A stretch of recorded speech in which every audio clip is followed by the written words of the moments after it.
Olá pessoal, estou de volta e hoje nesse vídeo vou falar um pouco sobre desempenho acústico das edificações e as exigências para os projetistas, para compras e também para a obra. A primeira coisa que é importante entender no contexto desse vídeo é que o índice de redução sonora, que é o isolamento do som, ele é dado em decibéis e é adotado um símbolo que é o RW para expressar esse índice de redução sonora.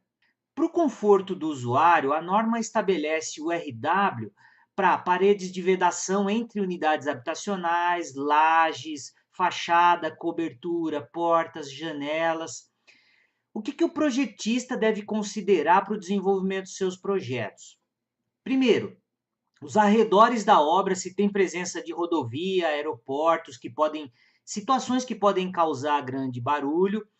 As áreas comuns do prédio, com grande circulação, como locais de permanência, grande permanência de pessoas, atividades de lazer, quadra, salão de festa, salão de jogos, churrasqueiras, entre outros itens. E principalmente se tem ambiente dormitório na unidade habitacional. Vamos citar alguns exemplos aqui. O projetista, primeiro, ele analisa as paredes da unidade habitacional. Se tem algum ruído intenso nos arredores, grande circulação de pessoa ou barulho no próprio condomínio, conforme a gente falou, e atrás daquela parede que ele está analisando tem pelo menos um ambiente dormitório, existe uma tabela na própria norma de desempenho. Na verdade, existem várias tabelas para cada um dos casos, mas nesse caso específico, a tabela da norma de desempenho diz que essa parede, nessas condições que a gente falou, grande circulação e ambiente dormitório, ela deve isolar 50 a 54 decibéis. Diante disso, existem diversas fontes de pesquisa do IPT, da Unicamp, e já fornecem para a gente resultados, como por exemplo, se a gente tem um bloco vazado de cerâmica de 14 centímetros com argamassa de 1,5 de cada lado, e esse cálculo é feito em função da massa aproximada do conjunto, do bloco mais revestimento, esse conjunto vai apresentar para a gente um isolamento de 42 decibéis. Então, se eu tenho uma exigência de 50 a 54 decibéis naquela condição, esse bloco não vai atender a essa especificação.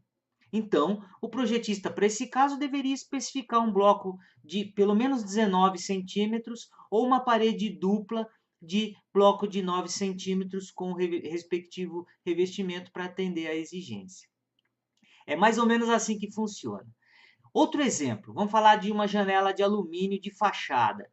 Nós temos alguns estudos do IPT ou da AFEAL, que é a Associação Nacional de Fabricantes de Esquadria de Alumínio, que, por exemplo, uma janela simples de correr de 1,20 m, com folha, com vidro de 4 milímetros, de duas venezianas, é um padrão bastante utilizado aí no mercado, ela tem um RW, um isolamento de 19 decibéis. E uma habitação localizada naquela mesma condição que a gente falou, de sujeita a ruído intenso e com ambiente dormitório, a gente tem a exigência de que a janela deve isolar no mínimo 35 decibéis. Então, essa esquadria de 19, obviamente, não vai atender às exigências para o isolamento de 35 que a norma especifica. Nesse caso, o projetista poderia especificar uma esquadria mais adequada com esse RW requerido.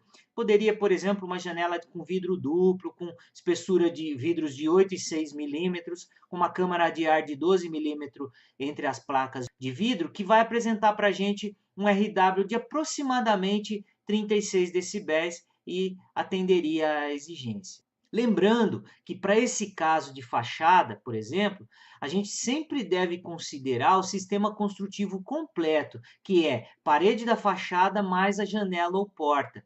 Nesse caso, é também recomendado realizar um ensaio in loco para validar aquele sistema que está sendo utilizado. Mais um exemplo, laje de piso. O material da Cebic traz para a gente que uma laje de concreto armado com espessura de 10 centímetros no osso isola cerca de 45 decibéis. E a atenuação exigida pela norma, dependendo do método de ensaio, que existem vários métodos, dependendo do método de ensaio utilizado, é de aproximadamente 45 a 55 decibéis de exigência. Então, a gente corre um grande risco desse limiar de 45 decibéis não atender à exigência. Nesse caso, é fundamental que o projetista defina, recomende um piso acústico, por exemplo, ou alguma outra solução para o isolamento mais adequado. Vamos lá. E para a obra? A obra, ela deve atender essas especificações de projeto, bloco, espessura de revestimento, das esquadrias, portas, executar o serviço conforme a recomendação do fabricante e também conforme as especificações do projetista, por exemplo, aplicação de manta acústica para o contrapiso, obedecendo às viradas, dessolidarização de junta, entre outros. A gente tem que estar atento sempre na obra para os itens que repercutem em perda significativa do isolamento acústico. O que são? Juntas secas nas alvenarias, preencher direitinho as juntas verticais da alvenaria, observar adensamento do material nas juntas, especialmente nos encunhamentos com a laje, e falhas de rejuntamento no encontro entre parede e caixilho, por exemplo, nos casos de fachada. E também para a obra é fundamental, agora com a exigência especial do SIAC, realizar os ensaios para cada uma das etapas de acordo com o plano de controle tecnológico. Essas são as exigências para obras. E para compras? Para todos os casos, compras têm que solicitar os laudos de ensaios comprobatórios dos fornecedores ou fabricantes, por exemplo, das esquadrias de alumínio, verificando os resultados se atende ao RW lá especificado em projeto. Tá bom, pessoal? Espero que esse conteúdo contribua aí com as atividades de vocês. Um grande abraço!